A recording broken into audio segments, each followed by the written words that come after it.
Hey everybody, it's Nihar Kulkarni, Managing Director of Roswell NYC, here with another segment of Interview With, and today it is my pleasure to introduce the man, the myth, the legend, Dennis Yu from The Other Group, CEO of The Other Group. You could have been anywhere in the world, but you're here with us today, and for that, I appreciate your time. Dennis, welcome. How are you?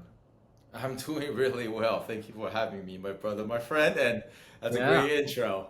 Really happy to be here as we, talk about this is pretty much our sort of everyday casual coffee chat. So That's what I'm we do, excited for man. that. Yeah, yeah, 100%. Yeah. And you took me to that fantastic Chinese restaurant that you is impossible to get a reservation at in the middle of Times Square. What was the name of that again? I still have dreams about that place. Ding Tai Fung? Yeah, oh my God. Yeah, the dumpling place. For those of you listening, if you come to New York, you got to check this restaurant out. Message us in the comments, and we'll get you the location. And maybe a lucky winner might be able to get a reservation courtesy of Dennis Yu, but can't make any promises. Definitely impossible to get into. But it is worth the wait. It is worth the challenge of getting a reservation there. It was fantastic. Dennis, you're out in the Bay Area, right?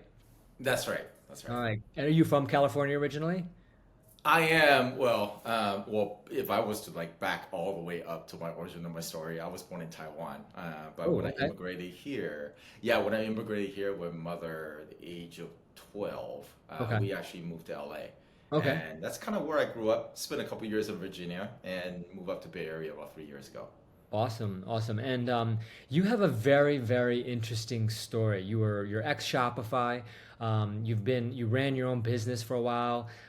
You are have had decades of experience. Not trying to age you by any means, but you've had decades of experience working in e-commerce. I mean, you've seen it all. Tell us a little bit about where you came from, how you started, and what brought you to the other group, which we're going to get into in a little bit, which is really a game-changing business model for the burgeoning e-commerce industry and is very relevant to what's happening right now in the economy today. But tell us a little about your background, your matriculation. Yeah, no, absolutely. So, like I mentioned, I mean, I grew up, I was born in Taiwan. I grew up in LA. I think just having a lot of influences in sort of lifestyle industry and entertainment industry, like I gravitated towards retail and also commerce early on. But even when I graduated from college, I had studied economics. And so when I came out of school, I actually went the regular route of what econ degree people would do. I worked at Merrill Lynch for a while. Oh, And quick, yeah, the finance quickly, route. Oh boy. Yeah. I know, suit and tie, golf clubs at the corner of the office, sort of deal. Really quickly realized it's not my thing. It's not something I want to spend my entire I don't career know whose devoting thing it on. is. You know what I mean? But There's enough people these days for sure, uh, but probably not for people like us. yeah. So yeah, I quickly pivoted, into retail. Well, quick is subjective in a sense, but if you don't mind me sharing a fun story Of of how I course. did Yeah, that. yeah. This is an interview Yeah, with, so and you are the guest. So share all the stories you'd like. yeah, thanks. So to go from finance into retail, sometimes like that's quite a when you talk about pivot, that's a whole different world. And this is back in the days where, like you said, you don't want to age me. I'm gonna age myself at this point. So this was the days where people were emailing, but emailing wasn't as prevalent. So I figured the best way for me to get a job in a whole different industry without any sort of connections or degree was essentially door to door. And I mentioned this. This will kind of go into the later on the story. There used to be, and there still is. I'm sorry. There used to be a conference with the acronym MAGIC, Yeah, MAGIC. of course. In Okay, Vegas, right? In in Vegas. Vegas, that's right, Uh-huh. twice a year. Back in the days, like that was the shop talk. That was the NRF It was the days. retail conference that you had to be at. If you had a brand and you weren't at Magic, you didn't have a brand. You know what I mean? That's like Absolutely. that. Yeah. Anybody from Ralph Lauren, Donna Karan, all the way to like premium denim, Seven Jeans, Joe's Jeans, and 100%. so on. Yeah. So what I did was essentially I put on my, one and only sort of pinstripe suit, and I just print out like 100 copies of my resume at that time. Hustled my way, got into the conferences, and it just went booth to booth, looking for sales managers, owners of the brands, asking them if they're hiring for somebody, especially in the sales arena, because I know that's one part that I don't have the hard, I don't need the hard skill set to kind of get into. Long story short, first time around, nothing happened. I followed up. 6 months later, another show happened in Vegas. I flew out again, once again, put on the suit, print out the resume, booth to booth, talking to the owners, talking to the sales directors. I came across this company called RP55 that still exists today. They own 4 different brands at that time across premium denim, streetwear, urban wear. And they were doing about, I would say, $300 million a year in sales. They had a A big deal portfolio back of then. brands. That was a lot. Yeah, it was a big deal. Yeah. It was a big deal. So I went to the booth. I still remember that moment where I saw the owner in front of the booth talking to his partner. And I said, "Hey, Mike, do you remember me?" He's like, "Yeah, I remember you. You came here 6 months ago, right?" I said, "Yeah." He's like, "Oh, what's going on, whatever." And I told him, "Well, I'm still looking for a way in, essentially. I'm just wondering if you're hiring." That moment is something that I would never forget in my career. He turned to his partner and then he looked at him and then he said, "This kid came to me twice in a row. I'm hiring this guy," Okay. on the spot. So Persistent. that was the inflection point, like from finance to retail. 2 months later, he flew me out to Virginia because that's where they're based. They're based in Virginia, the southern part of Virginia, no Yeah. less, in Virginia Beach. I spent the next 2 years sort of just, cutting my teeth, essentially, putting in my craft in How much Virginia did you know Beach. about retail and commerce? Nothing, Okay, okay. nothing. You're literally starting from the bottom on the way up. Got it. Okay. 100%. Learn as almost like a sales assistant or customer service, essentially, for these different brands. And they quickly started flying me back and forth from East Coast to West Coast. And about 6 months in, I became the sales manager of the territory. They put me on the road, door to door, talking to Macy's of the world, talking to different boutiques of the world. So that's kind of what set me up at the very beginning stage of my career, being in that e-commerce and being in traditional wholesale, right? Like, to understand what the brands needs and to understand what the retailers need. Um, Fast forward, middle part of my career, started seeing the shift of the growth really coming from the digital side of things, Amazon's of the world versus Macy's, Bloomingdale's, Nordstrom's.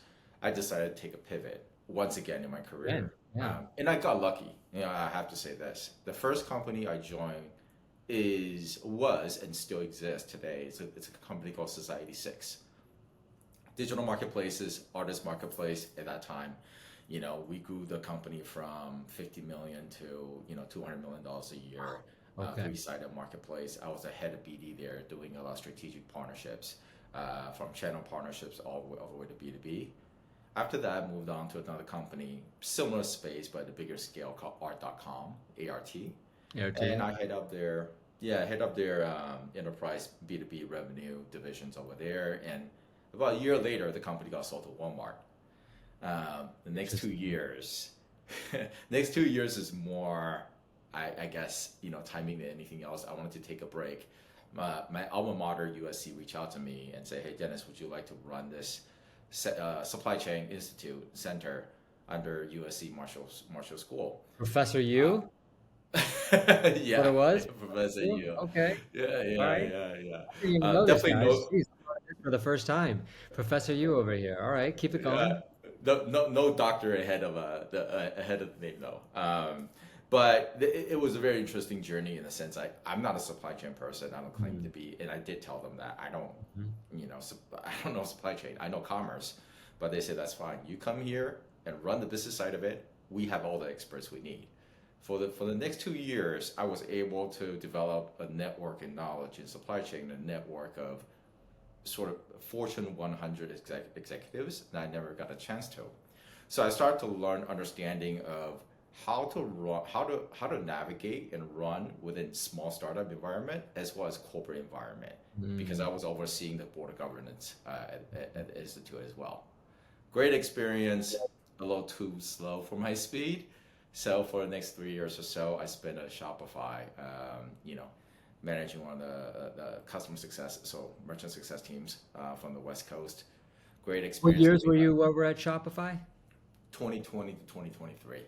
Got it. Got it. So you saw the explosion during the pandemic then at Shopify when they had that like hockey stick reaction in the market. And I think it was, if I remember correctly, and you probably know better than I remember hearing that in May of 2020, they were experiencing levels of traffic that were greater than any Black Friday, Cyber Monday ever before. 100%, even more than that. Like I'll just, like not. I mean, there's the traffic number. There's also the sort of the share, the price per share numbers. Like everybody's probably even Oh, more familiar with. Where, before COVID, I think we were $300 a share. At the peak of it, when I was there, it was $1,500 a share. insane. Um, so even from a business standpoint, but I think what was interesting and happy to dive into it deeper as well was that the culture change on Shopify, right? Mm, Because before COVID, Shopify was a Canadian, almost a Canadian only company. There are some US employees, Martin Buddy and a couple other folks that we know, they're based in US, but that's pretty rare. Majority of the people are Toronto, Vancouver, Ontario based. Um, but after Toby decided to go completely, digital by design, that's what they call yeah, it, remote, that's when they start bringing US employees like myself I into the see. fold. And that changed a lot of things, right? Mhm. Because now it opens up a lot of talent pool, diverse talent pool. Now it also brings a lot of expertise and skill sets that, may be a little bit more domain specific to commerce. Yeah. So it was such an interesting journey. Like, as you know, like we're still within the ecosystem, like we're still Yeah. bullish about it. And yeah, I was lucky to be a part of that. Yeah, we're Um, still, we're not even. I like to say, take a line out of the Clavio book. Like we're barely 1% done, or something of that nature. I mean, like we're all, as far as we're going and evolving, there's still so much more to go. I mean, we have, I'm sure you saw the releases on Shop Pay being integrated into Perplexity as well as mhm. ChatGPT. I mean, it's we like to say at Roswell, the only limitation is your imagination, and I think Shopify is aligned with that in terms of, if you can think it, we're going to build it, and that's really what Shopify is doing, what Roswell does, and I think anybody who's worth their weight in gold in this industry understands that the only thing that is permanent is change, and then you got to be prepared for it. I think you get that, and at Roswell, our motto is that we're in the business of building businesses, but the only way we can do that is if we're adaptable, we can evolve, and we can embrace what the change is, and it's happening whether you like it or not. And so Shopify, and then from there you went over to. Did you make the jump to Fireworks straight from Shopify, or was there an interim? And then talk. Let's move into how Yeah. things progressed into the other group. Sure, yeah. So I took a little break in between, and then I joined Firework. Fireworks is a Series B video commerce company that's been around, backed by SoftBank and American Express.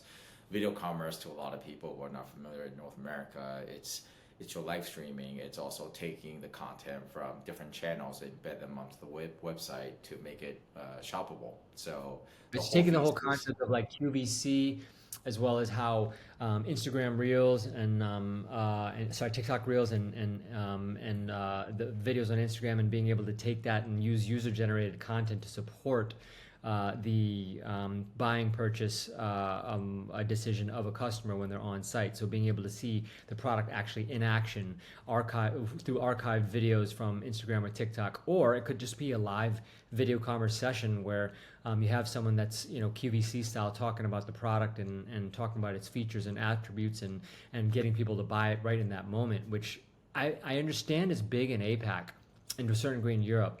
Why do you think that it hasn't fully caught on yet in the US, and why is it not as ubiquitous as it is overseas?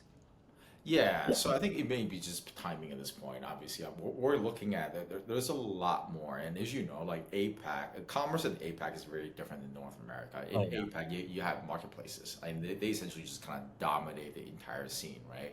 You do have some D2C channels, and you do have some social commerce channels, but those aren't as prevalent. In APAC, it's all about the traffic, like who's basically drawing the most traffic from what websites. That's what they do. So when it comes to North America, it's a lot about D2C. It's about the brand itself. It's about positioning. It's about messaging. It's about Mhm. uniqueness of the brand. So I think a lot of times that the understanding of how like videos can translate into conversion, Sure. it's not as familiar. So I think one of the things that we always hear about, or what I had heard about, was okay, how do we create more content, right? Like that was one of the hurdles. Everybody understands like the importance of the content, and obviously from a content production standpoint, it's a lot cheaper to make overseas than Mm, America, right? There's that sort of cost hurdle, right. but to that point, obviously I'm not with Firework anymore, and the world that was 3 months ago, even to now, because of AI, things have changed a lot. And that there's a lot of AI companies right now that are in the content creation game, and it's directly sort of just brought down the cost of it. So I think that's very interesting. The whole thesis about video commerce, I think it still stands in the sense that videos convert better than static image. I don't think anybody will argue against that, If a right? picture's So worth 1,000 words, how much is a video worth? You know what I mean? yeah, a thousand, that yeah, couple couple No. grand or so. Yeah. So, but yeah, I mean that. So I spent about a year at Firework as a VP of sales, then as a VP of partnerships, and obviously that's where we met. And now about a few months ago, I launched the other group. And what the other group is, it's really an amalgamation of taking my experiences, my network, my knowledge into helping what the brands to grow. Inevitably, I think just being in the commerce field for a while, I've had brands sort of reaching out, almost like an inbound, and say, "Hey, Dennis, can you help me with X, Y, Z?" Whether it's just give me a tech stack audit, or help me with some growth initiatives, or hey, what should I do with Shopify? So I think there's an opportunity for me to kind of take that sort of knowledge and community to help the brands out there, and that's what we decided to do. Essentially, what the other group is at this point is we're like a fractional head of e-commerce, a fractional CMOs for a lot of brands, right? So in a time where right now it's not the easiest time, there's a lot of uncertainty in the macro economy, in the market. There's a lot of brands out looking for directions. Perhaps not so many from direct like people who are native D2Cs, but a lot from omni-channel brands, and that's kind of where our unique, I would say, niche or unique lane is. I truly believe omni-channel and unified channel is the way to go. You see a lot of native wholesale companies that are trying to build their D2C, because on the wholesale front, the boutiques are being wiped out. You have a lot of department stores out there, big box stores, but it's really hard to work with them, right? In order to, the margins are thin. You're playing by the net 90 margins, net 90 terms, maybe even net 120, and you have to buy inventory ahead of time. So they understand the importance of building D2C. The problem is, one, I have had people that told me, admittedly, I don't know what I don't know. The CEOs of the company that told me that. Because once again, they're wholesale folks. They don't understand the business. So what had happened was they understand the importance of it. They just start hiring people, whether it's from agencies or internal folks, based on big names. As we all know, that big names don't mean, big outcomes. So they made a lot of mistakes in that sense. On the other hand, too, you have native DDC companies who have grown to a certain level, but the CAC, obviously, we all know, has gone astronomical. So they're trying to figure out how to go to wholesale. It's a whole different ballgame. But you have people like True Classic, for example, that I just saw. They are about $300 million online. They just got into Costco, and Costco is its own beast by itself. Huge. So you have that understanding. I think the world is going at where that the conversion to omni-channel, and you're going to start seeing a lot of more progressive brands that have titles such as CRO, right? Like that CRO is a very common title in SaaS, but not so much in brands. The CRO is responsible for all channel growth because it's all revenue. So they Yeah. can see across the board strategically, how do I allocate and how do I keep on balancing all channel like a stock market. So I think that's where we kind of come in as a trusted partner. That's And a that's very where interesting obviously point. we bring, people like you and also Roswell in on like helping us get to that next stage of what also Shopify is looking for, like the Yeah, omni-channels, 100%. like the B2Bs. So Yeah, you're hitting the nail on the head. I didn't even think about that. That's a very, very interesting concept, having being a CRO for a brand now. It's not just you're not just selling into the department stores. You're not just selling to Amazon, the marketplace, and all the other marketplaces out there. You have your D2C, and then even within D2C, you have a channel that's coming from performance marketing. You have a channel that's coming from organic. You have another organic social, affiliate marketing, email marketing. All those different channels. Again, you're right. It's like diversifying your risk by making sure that you're moving budget into certain channels that are actually performing and removing from others that are not, which is very timely right now, like in terms of what's happening with the current state of the economy in the US and the tariff strategy. We have brands that we work with that are accomplishing it in any number of ways. But the one thing that they've stated full force is that I just wish that the current administration would have put a stake in the ground and tell us this is the new normal, this is where we're going. Too much uncertainty disrupts the way businesses run, and we're starting to see that at Roswell too, and with our brands and across the entire industry.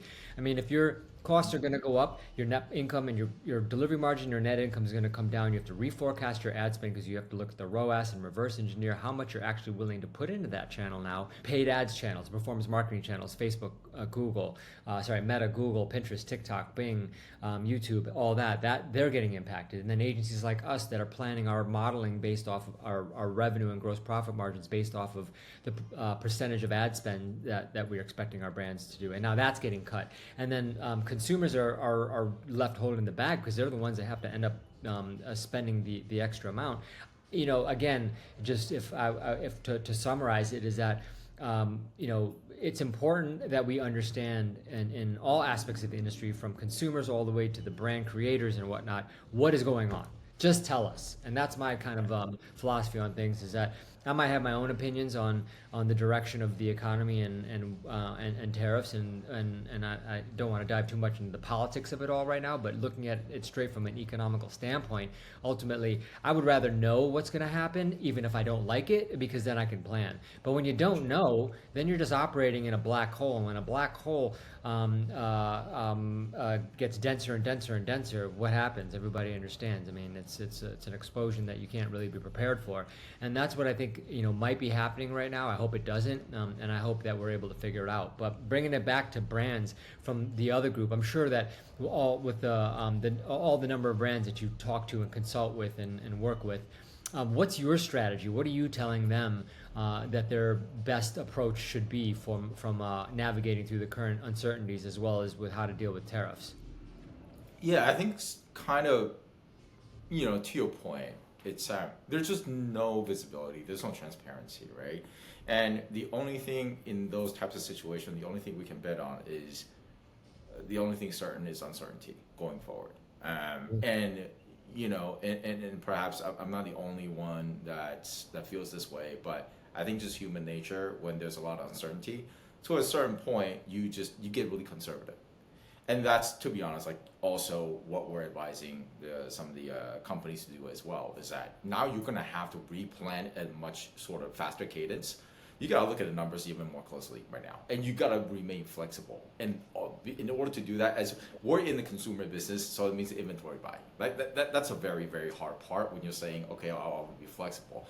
Unless you really have a supply chain that's set up domestically and in the short term, what does that actually mean? Especially for, we have clients in the footwear and also apparel, and sometimes like that's 3 months buying. That's the fastest shipping from all the way from Asia to over here. Sometimes they buy 6 months ahead of time, right? So I think I'm seeing some customers who are trying to adjust as much as possible, and also working with the retailers or working with the forecast, trying to reallocate the budgets as much as they can.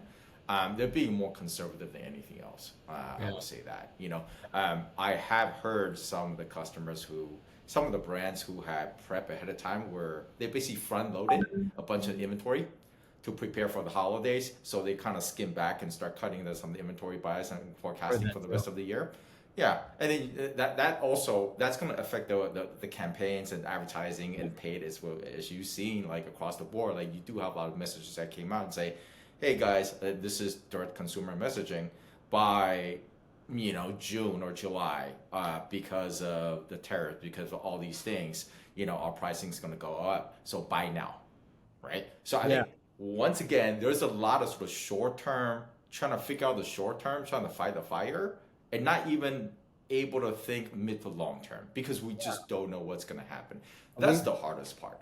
Yeah, we have some number of brands that I reached out to. We have about 70 brands at Roswell and growing, and I reached out to a good portion of them with a questionnaire on how they're dealing with the tariffs, and it was a mixed bag. We have certain brands that are in the high AOV space that pre-ordered a ton of product, and they just basically maxed out their lines of credit and whatnot to be able to bring that inventory in because they had no idea what was going to happen. And then their competitors didn't do the same, so now they're facing the increased costs and they're having to raise their rates. But then the brand itself, because it's a high AOV brand, felt compelled to raise their prices too. Otherwise, they'd be seen as cheaper than their competitors. Not from a not from a price standpoint, but from a quality standpoint. And then there's that perception, which it starts snowballing and snowballing, and then again, the consumer is left holding the bag. And I don't know how much that's actually going to impact the economy. I mean, if you're looking at tariffs in the long run,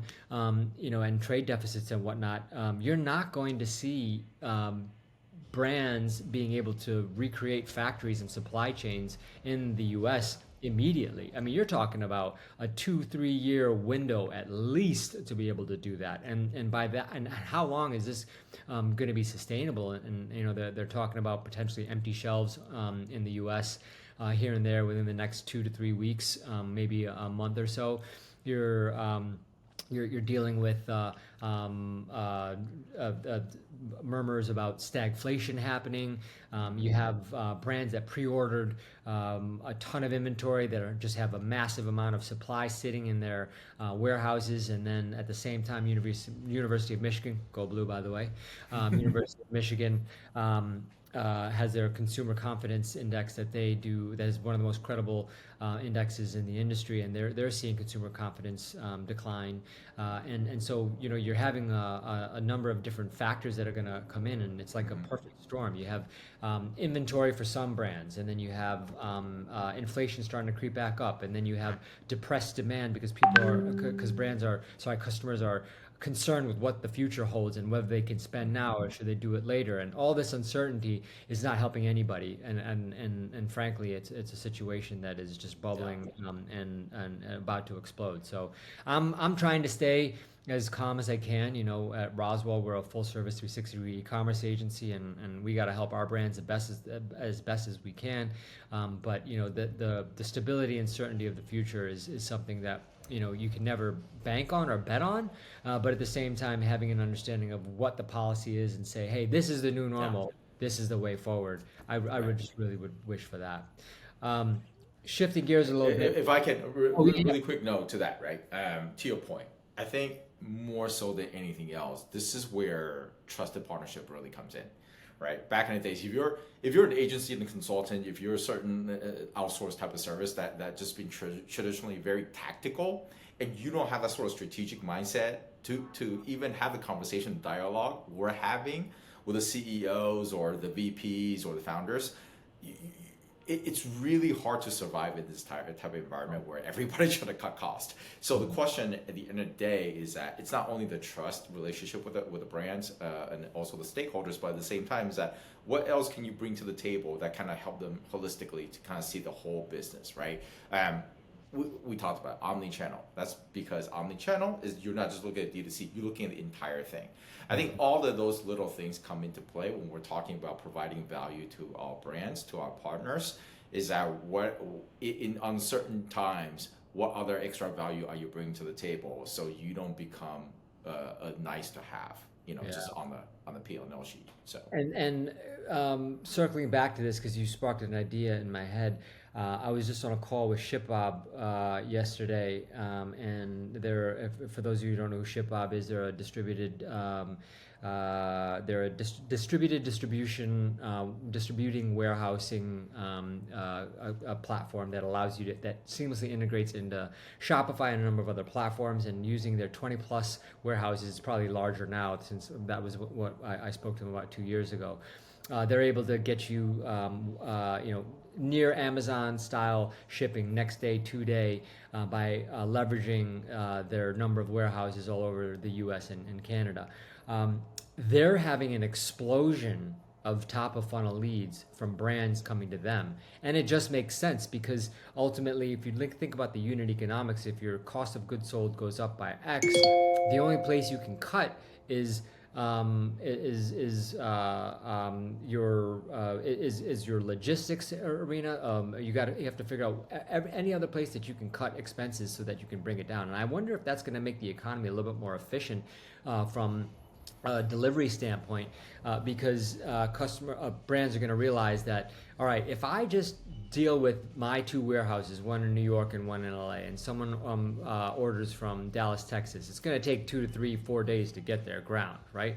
And customers are just, A, they have to pay more, and B, they're just not going to wait any longer. So I'm seeing a lot of brands, shift towards looking at the non-sexy side of their business, which is the supply chain logistics. Are you surprised that brands are reaching out to ShipBob and looking at their unit economics from not just from a pure cost of goods sold sense, but all the other aspects that go into their bottom line? No, not at all. I think this is the time. This is truly like, unsexy times require you to look into unsexy businesses, right? Like now, the sexy times is like when everybody's raining money and we're just talking about anything that's fun under the sun. No, but what's really interesting and not surprising, you mentioned ShipBob. I also know a couple other startups within the same type of space, and their business models are pretty much the same. Essentially, their value proposition to the brands are, I can turn your business from a supply chain perspective, just like Shein and Temu, right? So it's that basically encapsulates it all. And the way they do it is they set up warehouse 3PLs and hubs right next to the port of Shanghai, the port, close to Vietnam, close to like different countries, and they have multiple warehouses set up. So whenever that goods come in, goes from the factory to the port, and they're ready to ship at any time when the orders come in from the United States or Europe or any other parts of the world.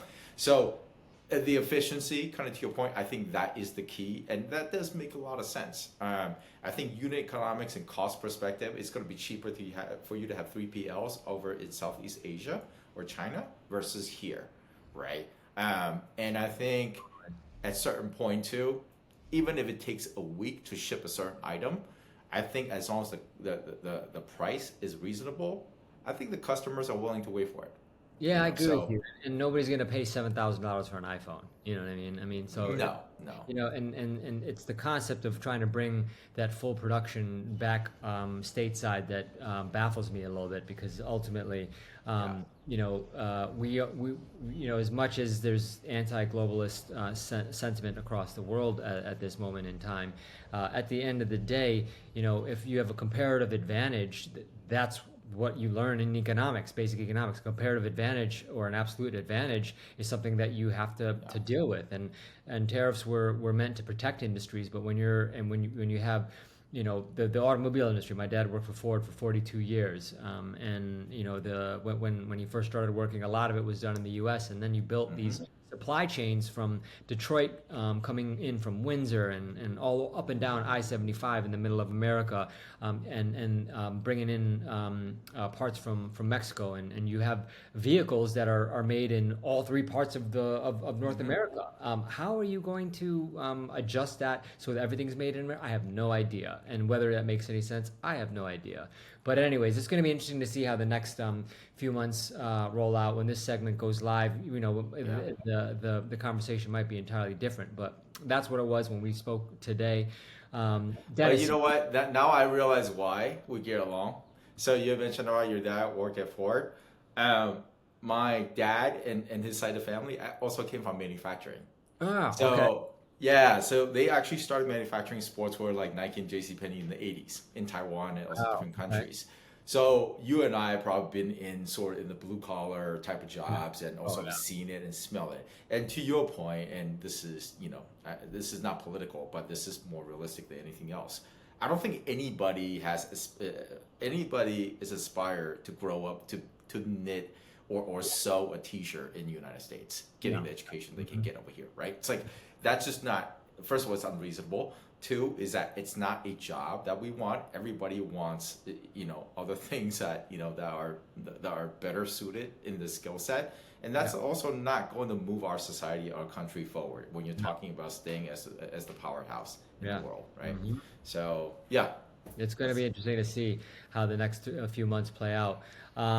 Dennis, appreciate you having on the show. I want you to give a little bit of a shout out, shameless plugs, whatever you'd like. How can people get in touch with you? And what's the most important thing that brands that are watching today, and agencies too for that matter, should know about the other group? Let's sum it up for everybody, and we can enjoy the rest of the evening and the weekend. Yeah, no, absolutely. So, yeah, like I mentioned, on the other group right now, we're aspires to be the trusted source for the brands and also just anybody in the Shopify ecosystem. I think just coming from a partnership sort of function, like that's what Yeah. I believe in. Rising tides lift all boats, and the way that we work with Roswell, once again, it's kind of Nihar mentioned, like we work with the brands, we're being trusted with them, or the executive team. We also making sure like whoever that we're bringing from agency side or other consultants that really fits the entire business model. We can't do everything. We can do the strategic side, we may do a little tactical, but at the end of the day, it takes more than just us to kind of to revamp the whole brand or help them grow the brand. So that's kind of like where we are.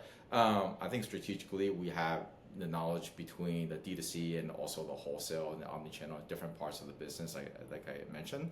So if there's any brand that need any sort of assistance, just when it comes to growth or really understanding where they want to map their business to in the next 6 to 9 months or even a year, you can reach me at dennis@getothergroup.com or just type in Dennis Yao Yu on LinkedIn and you'll be able to find me there.